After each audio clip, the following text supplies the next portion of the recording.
जो आज दिनांक 15 दिसंबर 2020, कार्यपत्रक नंबर 23, कक्षा 8 नहीं है ये, कक्षा 7 का है, ये गलती से दिया हुआ है इसमें। कक्षा 7 हमारी हिंदी की पाठ्य पुस्तक वसंत भाग 2 का ये अध्याय है हिंदी का। वीर कुंवर सिंह ये एक जीवनी है और पिछले कार्यपत्रकों में हम पढ़ चुके हैं। ये 1857 का जो हमारा पहला स्वतंत्रता संग्राम हुआ था उसके प्रसिद्ध ये सैनिक नेता थे जिन्होंने अंग्रेज़ों से लोहा लिया, अंग्रेज़ों का मुकाबला किया। और उसी के बारे में हम आगे पढ़ते हैं कि कैसे उनको देशभक्ति की, स्वाधीनता की प्रेरणा मिली और कैसे कैसे उन्होंने देश के लिए जो है देश की आज़ादी के लिए, देश की स्वाधीनता के लिए क्या काम किए। तो हम पढ़ना शुरू करते हैं बच्चों। जगदीशपुर के जंगलों में बांसुरिया बाबा नाम के एक सिद्ध संत रहते थे। किस नाम के? बांसुरिया बाबा। उन्होंने ही कुंवर सिंह में देशभक्ति और स्वाधीनता की भावना उत्पन्न की। किन्होंने? बांसुरिया बाबा ने, जो जगदीशपुर के जंगलों में रहते थे और जगदीशपुर जो है उन्हीं की रियासत थी कुंवर सिंह की। उन्होंने बनारस, मथुरा, कानपुर, लखनऊ आदि स्थानों पर जाकर विद्रोह की सक्रिय योजनाएं बनाई। वे 1845 से 1840 तक काफ़ी सक्रिय रहे और गुप्त ढंग से ब्रिटिश हुकूमत के खिलाफ विद्रोह की योजना बनाते रहे, यानी कि गुप्त ढंग से, यानी कि छुप छुप कर। उन्होंने बिहार के प्रसिद्ध सोनपुर मेला, कौन सा मेला है बच्चों? सोनपुर मेले को अपनी गुप्त बैठकों की योजना के लिए चुना, यानी कि जहाँ पर वो छुप कर बैठ के किया करते थे। सोनपुर के मेले को एशिया का सबसे बड़ा पशु मेला माना जाता है। यह मेला कार्तिक पूर्णिमा के अवसर पर लगता है। यह हाथियों के क्रय विक्रय यानी कि खरीद और बेच के लिए विख्यात है यानी कि प्रसिद्ध है। इसी ऐतिहासिक मेले में उन दिनों स्वाधीनता यानी कि आज़ादी के लिए लोग इकट्ठे होकर क्रांति के बारे में योजना बनाते थे। कहाँ पर? सोनपुर मेले में। और ये गुप्त ढंग से, यानी कि चोरी छुपकर वहाँ पर क्रांति के लिए, देश की आज़ादी के लिए ऐसी ऐसी योजनाएं बनाते रहते थे। 25 जुलाई 1857 को दानपुर की सैनिक टुकड़ी ने विद्रोह कर दिया। ठीक है, दानपुर की सैनिक टुकड़ी। सैनिक सोन नदी को पार करके आरा की ओर चल पड़े। आरा एक जगह का नाम है और सोन नदी एक नदी है। कुंवर सिंह से उनका पहले से संपर्क था, क्योंकि कुंवर सिंह जो है इन लोगों के साथ मिलकर क्रांति की योजनाएं बनाते रहते थे। कुंवर सिंह के साथ उनका पहले से ही संपर्क था। इस मुक्ति वाहिनी यानी कि आज़ाद करने वाली जो सेना थी, मुक्ति वाहिनी के सभी बागी सैनिकों ने कुंवर सिंह का जय घोष करते हुए आरा पहुंचकर जेल की सलाखें तोड़ दी और कैदियों को आज़ाद कर दिया। यानी अंग्रेज सरकार ने जिन्हें कैद कर रखा था उन कैदियों को आज़ाद करवा दिया। फिर 27 जुलाई 1857 को कुंवर सिंह ने आरा पर विजय प्राप्त की। सिपाहियों ने उन्हें फौजी सलामी दी। यद्यपि कुंवर सिंह बूढ़े हो चले थे, परंतु वह वीर कुंवर सिंह बूढ़ा शूरवीर इस अवस्था में भी युद्ध के लिए तत्पर हो गया, यानी कि तैयार हो गया और आरा क्रांति का महत्वपूर्ण केंद्र बन गया, क्योंकि आरा को उन्होंने जीत लिया था। ठीक है, और उसका नेतागिरी कौन कर रहे थे? ये वीर कुंवर सिंह। दानपुर और आरा की इस लड़ाई की ज्वाला बिहार में सर्वत्र व्याप्त हो गई थी, यानी कि बिहार में हर जगह फैल गई थी।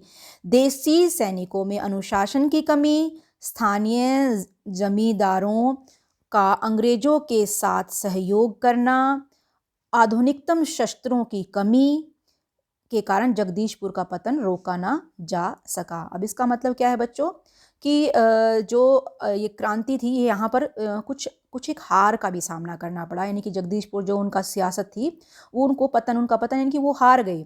और क्या कारण था उसका? कि एक तो सैनिकों में अनुशासन की कमी थी, दूसरा जो है स्थानीय जो जमींदार थे वो अंग्रेजों का सहयोग कर रहे थे, और जो उनके पास आधुनिकतम शस्त्र यानी कि नए नए जो टेक्निक्स होती हैं वैसे वाले शस्त्र हथियार नहीं थे। अब आगे क्या? 13 अगस्त को जगदीशपुर में मंगल पांडे कुंवर सिंह को सेना अंग्रेजी सरकार से परास्त हो गई। ठीक है, मंगल पांडे कुंवर सिंह की सेना अंग्रेजों से परास्त हो गई, किंतु इससे वीर कुंवर सिंह का आत्मबल नहीं टूटा। वे भावी संग्राम की, यानी कि भविष्य में होने वाली युद्ध की योजना बनाने के लिए तत्पर हो गए। वे क्रांति के अन्य संचालक नेताओं से मिलकर इस आज़ादी की लड़ाई को आगे बढ़ाना चाहते थे। कुंवर सिंह सासाराम से मिर्जापुर होते हुए, जगह के नाम है बच्चों सासाराम मिर्जापुर, तो सासाराम से मिर्जापुर होते हुए रीवा, कालपी, कानपुर और लखनऊ तक गए। ये भी सभी विद्रोह के केंद्र थे, उनके जगहों के नाम हैं। लखनऊ में शांति नहीं थी, इसलिए बाबू कुंवर सिंह ने आजमगढ़ की ओर प्रस्थान किया। आजमगढ़ भी एक जगह का नाम है। तो उन्होंने आज़ादी की इस आग को बराबर जलाए रखा, यानी कि वो बराबर जो है विद्रोह की योजनाएं बनाते रहे और जीतते रहे इन जगहों को अंग्रेजों से। उनकी वीरता की कीर्ति पूरे उत्तर भारत में फैल गई, यानी कि उनका यश कि कितने वीर हैं, कितने शूरवीर हैं। कुंवर सिंह की इस विजय यात्रा से अंग्रेजों के होश उड़ गए। ठीक है, यानी कि अंग्रेज लोग घबरा गए जब कुंवर सिंह ने इन सारी जगहों को जीत लिया, जैसे रीवा, कालपी, कानपुर, लखनऊ। कई स्थानों के सैनिक एवं राजा कुंवर सिंह की अधीनता में लड़े। अधीनता में यानी कि उनके अधीन होकर, उनके अंडर, उनके नेतृत्व में। उनकी यह आज़ादी की यात्रा आगे बढ़ती रही, लोग शामिल होते गए और उनकी अगुवाई में लड़ते रहे। इस प्रकार ग्वालियर, जबलपुर के सैनिकों के सहयोग से सफल सैन्य रणनीति का प्रदर्शन करते हुए वे लखनऊ पहुंच गए। अब आगे क्या हुआ? आजमगढ़ की ओर जाने का उनका उद्देश्य था इलाहाबाद एवं बनारस पर आक्रमण कर शत्रुओं को पराजित करना। कहाँ पर जाने का उद्देश्य था उनका? आजमगढ़ की ओर जाने का उद्देश्य क्या था कि इलाहाबाद और बनारस पर आक्रमण कर शत्रुओं को पराजित करना और अंततः जगदीशपुर पर अधिकार करना, जो कि दोबारा से मतलब जो कि वो हार चुके थे और अंग्रेजों के आधिपत्य में था, जो उनकी सियासत थी। अंग्रेजों और कुंवर सिंह की सेना के बीच घमासान युद्ध हुआ। उन्होंने 22 मार्च 1858 को आजमगढ़ पर कब्जा कर लिया। अंग्रेजों ने दोबारा आजमगढ़ पर आक्रमण किया। कुंवर सिंह ने एक बार फिर आजमगढ़ में सैनिकों को हराया। इस प्रकार अंग्रेजी सेना को परास्त कर वीर कुंवर सिंह 23 अप्रैल 1858 को स्वाधीनता की पताका फहराते हुए जगदीशपुर पहुंच गए। जगदीशपुर जो कि उनकी सियासत थी। किंतु इस बूढ़े शेर को बहुत अधिक दिनों तक इस विजय का आनंद लेने का सौभाग्य न मिला। इसी दिन विजय उत्सव मनाते हुए लोगों ने यूनियन जैक, यानी कि जो अंग्रेजों का झंडा था, यूनियन जैक, क्या झंडा था बेटा? यूनियन जैक, अंग्रेजों का झंडा उतारकर अपना झंडा फहराया। और इसके 3 दिन बाद 26 अप्रैल 1858 को यह वीर इस संसार से विदा होकर अपनी अमर कहानी छोड़ गया। कौन? वीर कुंवर सिंह। तो ये थे बच्चों वीर कुंवर सिंह के बारे में उनकी बहादुरी के किस्से।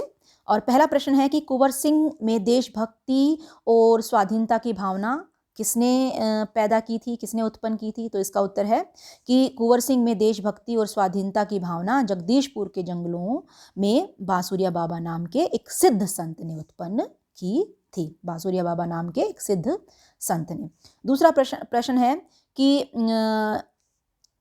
हम उसको थोड़ा इस तरह से करते हैं।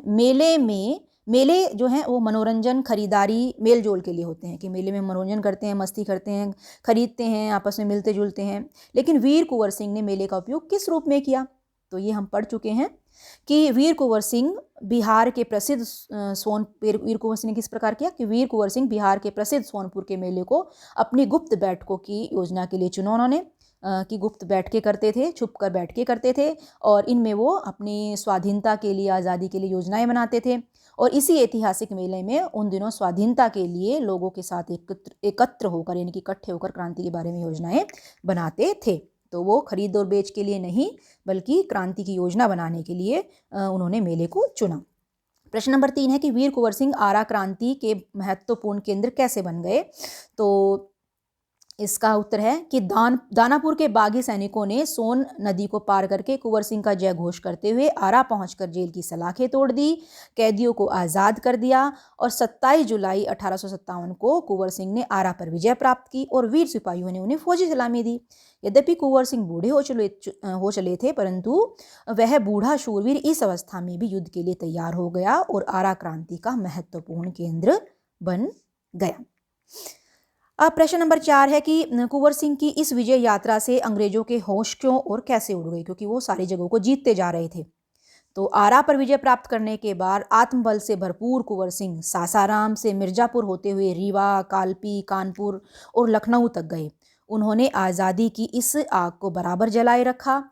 उनकी वीरता की कीर्ति पूरे उत्तर भारत में फैल गई और कुंवर सिंह की इस विजय यात्रा से अंग्रेजों के होश उड़ गए। अब प्रश्न नंबर 5 है कि जिस प्रकार यहाँ सोनपुर के मेले की बात हुई है, उसी प्रकार ऐसे ही किसी प्रसिद्ध मेले के बारे में अपने आसपास से जानकारी इकट्ठी करके लिखिए। ठीक है, तो ऐसे ही आप अपने आसपास के मेलों की जानकारी इकट्ठी करके लिख सकते हैं अपने मम्मी पापा दादा दादी से पूछकर।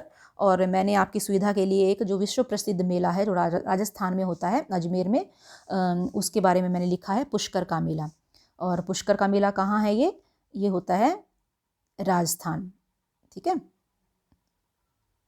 और राजस्थान में एक जगह है अजमेर, और अजमेर से 11 किलोमीटर की दूरी पर है हिंदुओं का प्रसिद्ध तीर्थ स्थल पुष्कर।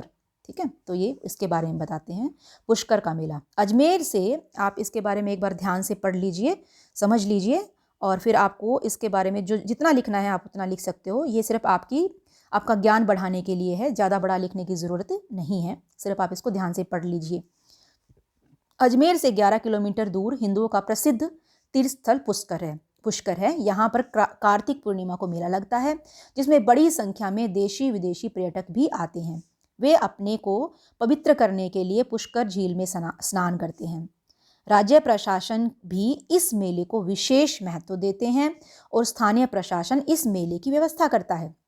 एवं कला, संस्कृति तथा पर्यटन विभाग इस अवसर पर सांस्कृतिक कार्यक्रमों का आयोजन करता है, यानी कि जो उसके लोक नृत्य हैं, लोकगीत हैं और लोक कलाएं हैं, उनका आयोजन करता है।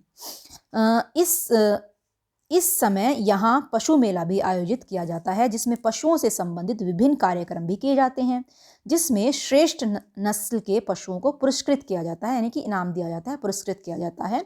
इस पशु मेले का मुख्य आकर्षण होता है ऊँट। ये यहाँ पर नहीं लिखा गया, ऊँट के लिए प्रसिद्ध है, जो है प्रसिद्ध आकर्षण होता है ऊँट। आगे क्या है, आगे देखते हैं बच्चों। हर साल कार्तिक महीने में लगने वाले पुष्कर ऊँट मेले ने तो इस जगह को दुनिया भर में अलग पहचान दे दी है। मेले के समय पुष्कर में कई संस्कृतियों का मिलन सा देखने को मिलता है। एक तरफ तो मेला देखने के लिए विदेशी सैलानी यानी कि विदेशी पर्यटक बड़ी संख्या में यहाँ पर बड़ी आएगा, और यहाँ पर लिखा हुआ है पड़ी, तो इसको हम ठीक कर देते हैं बड़ी। ठीक है, तो बड़ी संख्या में पहुँचते हैं, तो दूसरी तरफ राजस्थान व आसपास के तमाम इलाकों से आदिवासी और ग्रामीण लोग अपने अपने पशुओं के साथ मेले में शरीक होते हैं, यानी कि शामिल होते हैं। मेला रेत के विशाल मैदान पर लगाया जाता है। ठीक है, वहाँ पर रेत ही रेत है उस साइड। ढेर सारी कतार दुकानें, खाने पीने के स्टॉल, सर्कस, झूले और न जाने क्या क्या। ऊँट मेला और रेगिस्तान की नज़दीकी है, इसलिए ऊँट तो हर तरफ देखने को मिलते हैं, लेकिन कालांतर में इसका स्वरूप विशाल पशु मेले का हो गया है कि खाली ऊँट नहीं, अब बाकी पशु भी यहाँ पर देखने को मिलते हैं। तो ये था पुष्कर का मेला, जो कि राजस्थान का एक प्रसिद्ध मेला है। तो ये थी बच्चों आज की वर्कशीट हमारी वीर कुंवर सिंह की जीवनी। और अब इसको आप एक बार फिर से अगर इस वीडियो को देखेंगे तो आपको बहुत अच्छे से समझ में आ जाएगा। धन्यवाद।